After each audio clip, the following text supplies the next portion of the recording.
দর্শক, বদলে যাচ্ছে মধ্যপ্রাচ্যের ক্ষমতার সমীকরণ। কাতার হামলার পাল্টা জবাব দিতে এবার কি সত্যি সত্যিই তৈরি হচ্ছে আরব ন্যাটো? ইসরায়েলকে কি চরম হুঁশিয়ারি দিল ইরান, তুরস্ক ও মিশর একযোগে? একের পর এক বড় খবর এবং তিনটি গুরুত্বপূর্ণ ঘোষণা নিয়ে আমি আপনাদের সামনে এখন হাজির হয়েছি। আপনারা দেখছেন এটাই রিয়ালিটি এবং আপনাদের সাথে আমি আছি অনুপ বিশ্বাস। দর্শক, কাতারের উপর ইসরায়েলি হামলার পর উপসাগরীয় দেশগুলো জিসিসির এক জরুরি বৈঠকের ডাক দিয়েছে। এই বৈঠকেই জয়েন্ট ডিফেন্স মেকানিজম সক্রিয় করার সিদ্ধান্ত নেওয়া হতে পারে। এই জয়েন্ট ডিফেন্স মেকানিজম বা সংক্ষেপে জেডিএম, এই নামটি মনে রাখবেন, কারণ এই একটি শব্দই এখন ইসরায়েলের রাতের ঘুম বলতে পারেন কেড়ে নিয়েছে। দর্শক, আপনারা জানেন যে এর মধ্যেই কাতারে দুদিন ধরে বৈঠক হয়েছে, কিন্তু এটা হলো তার পরের পর্যায়ের বৈঠক। আসলে এই জরুরি বৈঠকটি হবে জিসিসির জয়েন্ট ডিফেন্স কাউন্সিল এবং হায়ার মিলিটারি কমিটির, যেখানে ইসরায়েলি হামলার জবাবে আগামী দিনের সামরিক ও নিরাপত্তা সংক্রান্ত পদক্ষেপ নিয়ে আলোচনা করা হবে। দর্শক, এখান থেকে একটা বিষয় পরিষ্কার বুঝে নিন, যখন জয়েন্ট ডিফেন্স কাউন্সিল এবং হায়ার মিলিটারি কমিটির বৈঠক হয়, তখন ডিফেন্স আর মিলিটারি এই দুটো শব্দের ওপর জোর দিলেই পুরো ব্যাপারটা জলের মতো পরিষ্কার হয়ে যায়। কারণ এই ধরনের বৈঠকে শুধুমাত্র সামরিক কৌশল নিয়েই কথাবার্তা হয়, সামরিক উপায়ে কি কি পদক্ষেপ নেওয়া হবে তা নিয়ে আলোচনা হয়। দেখুন, ইসরায়েলকে কূটনৈতিক স্তরে জবাব দেওয়ার জন্য তো গত দুদিন ধরে, পরশু দিন থেকে বৈঠক হয়ে গেছে, তাই না? যেখানে আরব ও মুসলিম দেশগুলোর রাষ্ট্রপ্রধান, প্রধানমন্ত্রী এবং শীর্ষ নেতারা অংশ নিয়েছিলেন। কিন্তু এই বৈঠকটি হলো তার পরের ধাপের এবং এটি প্রতিরক্ষা সংক্রান্ত পদক্ষেপ নেওয়ার জন্য। অর্থাৎ কূটনীতির পর এবার পালা সামরিক পদক্ষেপের। তাহলে সেই প্রশ্নটা এখানে আবার উঠছে যে এই জয়েন্ট ডিফেন্স কাউন্সিল এবং হায়ার মিলিটারি কমিটির বৈঠকে কি ইসরায়েলের বিরুদ্ধে কোনো সামরিক জবাব দেওয়ার সিদ্ধান্ত নেওয়া হবে? অর্থাৎ আরব ন্যাটো তৈরির যে জল্পনা চলছিল তা কি এবার আরও জোরালো হতে চলেছে? আসুন 15ই সেপ্টেম্বরের রাতের এই খবরটি একটু বিস্তারিতভাবে বুঝি। দর্শক, ইসরায়েলি সংবাদপত্র থেকে শুরু করে আরব দুনিয়ার সমস্ত মিডিয়ায় এই খবরটি ছিল শিরোনামে। আর খবর অনুযায়ী জিসিসির বিবৃতিতে বলা হয়েছে, ইসরায়েলের এই বর্বর হামলা আমাদের বন্ধু রাষ্ট্র কাতারের নিরাপত্তা এবং পুরো ইউরোপীয় অঞ্চলের যৌথ নিরাপত্তা, শান্তি ও স্থিতিশীলতার জন্য সরাসরি বিপদ তৈরি করেছে। দর্শক, কাউন্সিল সাফ জানিয়ে দিয়েছে যে জিসিসির যৌথ প্রতিরক্ষা চুক্তি অনুযায়ী কোনো একটি সদস্য দেশের উপর হামলা মানে সব দেশের উপরে হামলা, ঠিক ন্যাটোর মতোই। এই চুক্তি তাদের মধ্যে আগে থেকেই আছে। বিবৃতিতে আরও বলা হয়েছে যে ইসরায়েলের এই পদক্ষেপ সেই চুক্তির খোলাখুলি লঙ্ঘন, আর এর ফলস্বরূপ জয়েন্ট ডিফেন্স মেকানিজম এবং উপসাগরীয় দেশগুলোর রাষ্ট্রীয় নিরাপত্তা ক্ষমতা অবিলম্বে সক্রিয় করা হবে। দর্শক, শুনছেন তো, জয়েন্ট ডিফেন্স মেকানিজম এবং উপসাগরীয় দেশগুলোর রাষ্ট্রীয় নিরাপত্তা ক্ষমতা অবিলম্বে সক্রিয় করা হবে। তাহলে এর মানে কি? দোহায় অনুষ্ঠিত সম্মেলনে কাতারের আমির Sheikh Tamim bin Hamad al Thani বলেছেন, ইসরায়েলের হামলা ছিল প্রতারণাপূর্ণ, কাপুরুষোচিত এবং নৃশংস। এখন সময় এসেছে কঠোর পদক্ষেপ নেওয়ার, যাতে ইসরায়েলের বর্বরতার যোগ্য জবাব দেওয়া যায়। দর্শক, এখানে আপনারা খেয়াল করে দেখুন নেতাদের কথার ঝাঁজ কতটা বেড়েছে। এই ক্রমবর্ধমান ক্ষোভ আর ইসরায়েলকে জবাব দেওয়ার দাবিই বলছে যে ভেতরে ভেতরে গুরু কিছু তো একটা রান্না হচ্ছে, যার ধোঁয়া এখন বাইরে থেকেও টের পাওয়া যাচ্ছে। আসলে ভাই, যখন কোনো বাইরের লোক মার খায়, তখন আমরা মার খেতেই দেখি তাকে, তখন হয়তো সবাই চুপ থাকে। কিন্তু বিপদ যখন নিজের দোরগোড়ায় এসে কড়া নাড়ে, তখন সকলের মনে ভয় জাগে। আর এখন ঠিক সেটাই হচ্ছে। এই সম্মেলনে অংশ নেওয়া 50টিরও বেশি মুসলিম ও আরব দেশের নেতারা ইসরায়েলি হামলার তীব্র নিন্দা করেছেন এবং জিসিসির জয়েন্ট ডিফেন্স মেকানিজম অর্থাৎ জেডিএম সক্রিয় করার উপরে জোর দিয়েছেন। দর্শক, জিসিসির পরিধি এবং বর্তমান পরিস্থিতিটা একটু বুঝে নিলে পুরো ছবিটা আরও পরিষ্কার হয়ে যাবে। যদিও জিসিসি দেশগুলো আজ থেকে প্রায় 25 বছর আগে মানে ওই 2000 সালে একটি যৌথ প্রতিরক্ষা চুক্তি স্বাক্ষর করেছিল, কিন্তু সত্যি বলতে এর সামরিক পরিকাঠামো ন্যাটোর মতো অতটা শক্তিশালী নয়।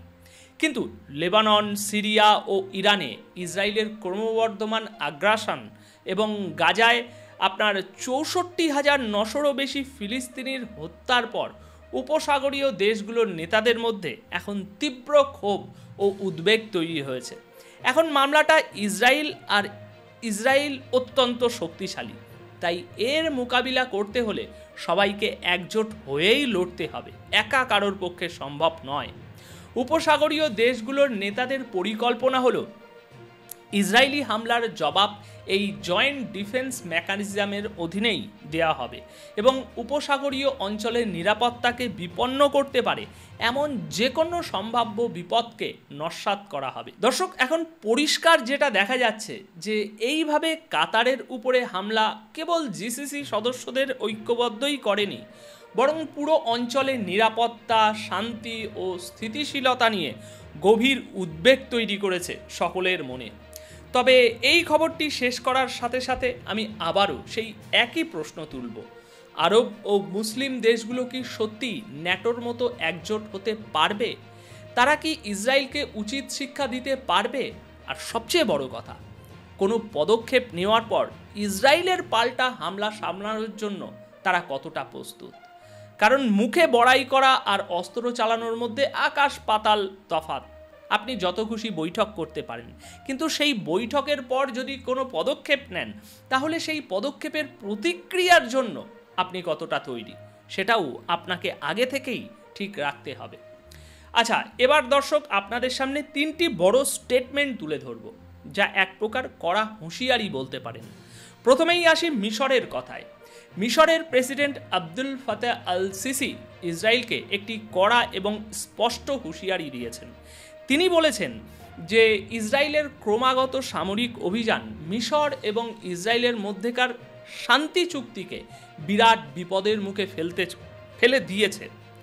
দোহায় অনুষ্ঠিত জরুরি আরব ইসলামিক শীর্ষ সম্মেলনে 15ই সেপ্টেম্বর সিসি এই কথা বলেন। তিনি জানিয়েছেন যে তিনি সরাসরি ইসরায়েলকে তার অফিসের মাধ্যমে সতর্ক করে দিয়েছেন, যদি ইসরায়েল তার সামরিক কার্যকলাপ চালিয়ে যায় তাহলে বছরের পর বছর ধরে চলা এই শান্তি চুক্তি ভেঙে যেতে পারে। ক্যাম্প ডেভিড চুক্তির সম্মান রাখার জন্য তিনি আহ্বান জানিয়েছেন। আচ্ছা, এবার আসি তাহলে তুরস্কের দিকে। তুরস্কের পররাষ্ট্রমন্ত্রী হাকান ফিদান ইসরায়েলের গ্রেটার ইসরায়েল পরিকল্পনা নিয়ে বিশ্বকে সতর্ক করেছেন। তিনি সরাসরি ইসরায়েলের বিরুদ্ধে অভিযোগ এনেছেন যে তাদের লক্ষ্য শুধু ফিলিস্তিন নয়, বরং পুরো অঞ্চলে নিজেদের আধিপত্য বিস্তার করা। ফিদানের মতে ইসরায়েলের লক্ষ্য হলো গ্রেটার ইসরায়েল তৈরি করা, যা সিরিয়া, লেবানন, মিশর, জর্ডান এবং তুরস্ক পর্যন্ত বিস্তৃত হবে। অর্থাৎ এই 5টি দেশের জমি এর অন্তর্ভুক্ত হবে। আল জাজিরার সাথে কথা বলার সময় ফিদান বলেন যে ইসরায়েলের 2টি প্রধান উদ্দেশ্য রয়েছে। প্রথমত, নিজেদের জমি বাড়িয়ে গ্রেটার ইসরায়েল তৈরি করা, এবং দ্বিতীয়ত, প্রতিবেশী দেশগুলোকে দুর্বল ও বিভক্ত করে রাখা, যাতে কেউ তাদের বিরুদ্ধে কার্যকরভাবে রুখে দাঁড়াতে না পারে। কাতারে অনুষ্ঠিত জরুরি শীর্ষ সম্মেলনে তুরস্কের পররাষ্ট্রমন্ত্রী এই বয়ানটি দিয়েছেন, যেখানে ওআইসি এবং আরব লীগের নেতারা দোহায় ইসরায়েলি হামলার প্রতিক্রিয়ায় একত্রিত হয়েছিল সকলে। ফিদান বলেছেন যে এখন বিষয়টি আর শুধু ফিলিস্তিন ইসরায়েল সংঘাতের মধ্যে সীমাবদ্ধ নেই, এটি এখন ইসরায়েলের আঞ্চলিক সম্প্রসারণবাদ এবং জমি দখলের এজেন্ডার বিষয় হয়ে দাঁড়িয়েছে। এখন এই বক্তব্যের পর এটা স্পষ্ট যে তুরস্ক সহ অনেক মুসলিম দেশ এখন শুধু ফিলিস্তিনে ইসরায়েলের নীতির উপরেই নয়, বরং পুরো অঞ্চলে তার ক্রমবর্ধমান আধিপত্যের উপরেও নজর রাখছে। এবার সবশেষে ইরানের প্রেসিডেন্ট মাসুদ পেজিশিয়ান যা বলেছেন তা সত্যি চিন্তার বিষয়।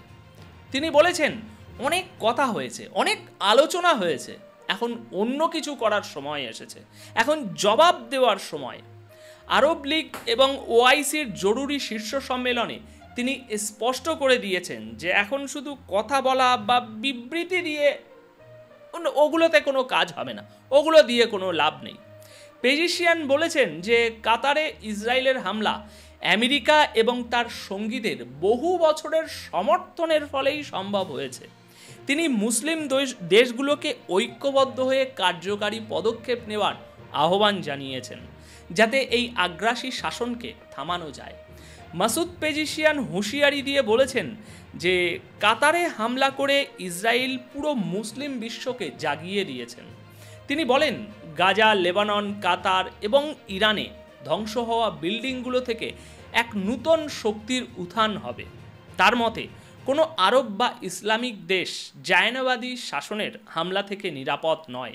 তাই একতা ছাড়া আর কোনো উপায় নেই। আমাদের একজোট হতেই হবে যাতে আমরা এই গুন্ডামির মোকাবিলা করতে পারি। এক্স্যাক্ট এই কথাগুলোই তিনি বলেছেন।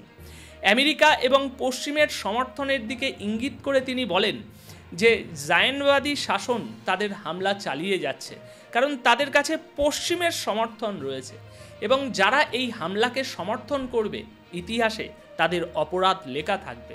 অর্থাৎ ইরান এখানে একেবারে স্পষ্ট করে দিয়েছে যে এখন শুধু বিবৃতি দেওয়ার সময় নয়, এখন অ্যাকশান নেওয়ার সময়।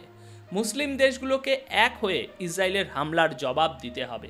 কিন্তু প্রশ্ন হলো আবারও সেইটাই, তারা কি সত্যি তা করতে পারবে? কারণ যদি তারা তা করে তাহলে তাদের শুধু ইসরায়েলের সাথেই নয়, আমেরিকার সাথেও লড়তে হবে। আর পেট্রোল, ডিজেল, তেল, গ্যাস থেকে জমানো সম্পদ সব তো সেখানেই জমা করা আছে, তাই না? তাই এই ক্ষতি কে সহ্য করবে? কিন্তু মনে হচ্ছে তারা তাদের সবথেকে ভয় যেটা, যে একটা রেভলিউশন না করে দেয় দেশের জনগণ, সেখান থেকে মনে হচ্ছে নিজেদের জনগণের ক্ষোভ থেকে বাঁচতে দেশগুলো এখন এই পদক্ষেপ নিতে বাধ্য হচ্ছে।